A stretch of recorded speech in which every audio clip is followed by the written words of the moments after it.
So Buggy is officially the greatest pirate to ever live. He's greater than Goldie Roger, he's greater than Zebek, he's greater than Joy Boy. None of them have been able to pull off what Buggy has pulled off.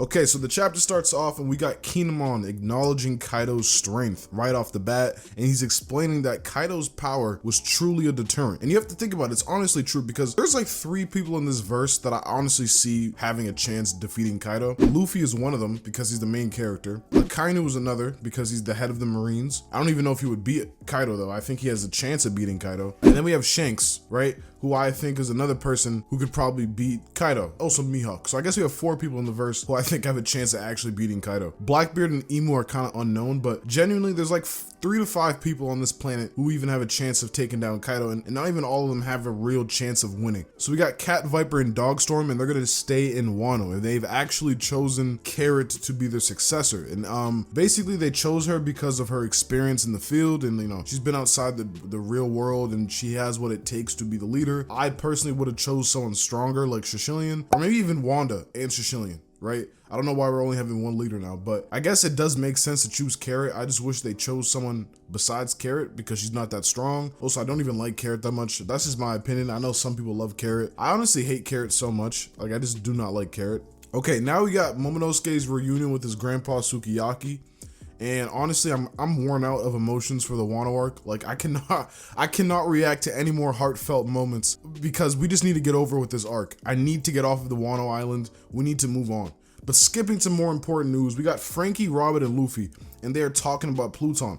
And Robin explains it to Luffy, and she explains that it's basically the ancient weapon, and she asks if Luffy even wants it. And obviously we know Luffy, we know how Luffy is. He does not even want to use Pluton. So he tells her that basically he doesn't even want Pluton, and you know, as expected, Robin accepts it. So this might confirm the theory that I had from last video where I said that we might get to see Momonosuke and the samurai pull up to the final war with Pluton. That might be awesome to see. Hopefully something like that happens. I really do think that would be the perfect time to unleash the weapon, and it'll be a long time from now, so Momonosuke will have time to, you know, get stronger with Kaido's Devil Fruit, and he'll be strong enough to help the Scabbards and the Straw Hats. Alright, now, some of you probably do not remember him, but this is Caribou, and many people suspect that he is the 10th Titanic captain for the Blackbeard Pirates, and he follows the Straw Hats to a lot of places around the sea. Caribou followed the Straw Hats to Fishman Island, and he learned about Poseidon. Caribou was listening to this current conversation about Pluton, and he says he's going to tell that certain person. Now, this might not even be Blackbeard because I think Blackbeard's captains all have to be decently strong, and Caribou was really weak, so who knows who he's talking about, but it could possibly be Blackbeard. I personally just think that it's going to be someone even stronger, maybe the lurking legend, who knows. Momonosuke looks around for the Straw Hats and they decide to dip without saying goodbye to Momonosuke and Kinemon. Then we see Luffy, Law, and Kid, and they have broken the alliance. So I guess they're all back to being enemies or rivals, I guess you could say, even though Luffy could low-key destroy both of them at the same time. The log poses point to 3 different directions, northeast, southeast, and east. Nami learned this back in Sky Island, that log poses will point to 3 islands ahead. Right now, Luffy and Kid have chosen the middle path because they're idiots, and Law points this out and says that northeast is the longer path. Luffy jokes about being an emperor, and Kid gets angry, and he explains that Buggy is an emperor that pisses him off the most. Okay, so we look over and we see Buggy has started a new organization with Crocodile and Mihawk. Yeah, and it's called Cross Guild. So basically with these 2 pirates working under him, Buggy is now recognized as an emperor of the sea. Now, I love Crocodile as much as the next guy, but we saw Alabasta, we saw what happened. Let's be real with ourselves. Mihawk is the reason Buggy is considered a Yonko. So basically, Mihawk is the new Yonko. But anyways, on a serious note, Buggy is officially the greatest pirate to have ever lived because what he actually just pulled off. Buggy has started placing bounties on Marine soldiers and they're being killed by random citizens. This dude Buggy has the whole world fighting against the world government. Now, back in Impel Down, Buggy made mention of finding Captain John's treasure.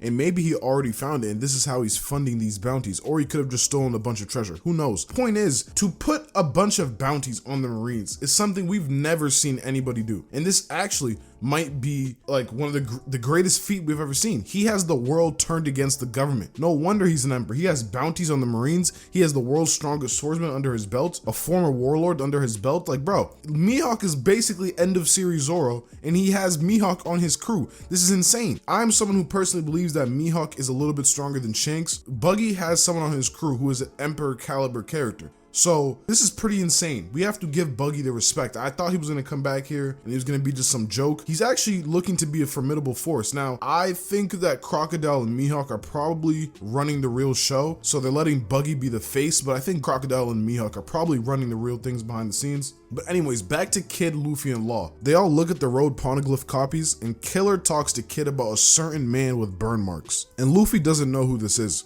so this could be the lurking legend that Oda has been talking about. Who knows? But it looks like Law might know who it is as well as Robin. So there is a lot of mystery in this chapter, and basically it seems Oda is setting things up for the future. So the first mystery is Caribou, and he plans on telling people about Pluton. I don't know who he plans on telling, but I really hope he's not the 10th Titanic captain, and I hope he's not working for Blackbeard. I really hope he's working for like the lurking legend or something, but because I just cannot see Caribou being a 10th Titanic captain. All of Blackbeard's captains seem to be pretty strong. And for the second mystery, we have the man with the burn marks. This is extremely vague, but Robin and Law both seem to know who it is. We are honestly so lucky that Robin is on the crew because she knows everything and Luffy knows nothing. So this is probably someone Robin will introduce to Luffy in the future, which means there is a chance Kid, Luffy, and Law could see each other again later down the line. I really do wish that we find out who the man with the bird mark is like next chapter. Some people have theorized that it's Akiji. That is possible because I think there was a movie where we saw that Akiji had his leg burned off. So maybe we're talking about Akiji here, who knows? But moving on, we have Yamato and she's on the roof basically saying, I'm gonna join the Straw Hats, I'm gonna be Odin, da da da da. And honestly, I'm so tired of Yamato's character. She just needs to hurry up and join and shut up and just develop her own personality. Like, I make a lot of videos power scaling Yamato, and you know, I will always respect her strength. But when it comes to her as a character, oh my god, is she annoying. Yamato is the most repetitive character, and it's not even like she's repeating something that's intriguing. She keeps repeating the same standard, boring storyline. You want to be Odin. Okay, we get it. We get it. Nobody cares. Move on. And that is actually the end of the chapter. So I think there is a break next week. So that's unfortunate. But let me know in the comments what you guys think of today's chapter, because it was kind of crazy. Buggy's out here doing just, you know, disasterly things, bro. He's moving devious. But yeah, y'all let me know down below what you think. Drop a like and drop a comment. I'll see you guys in the next one. Peace.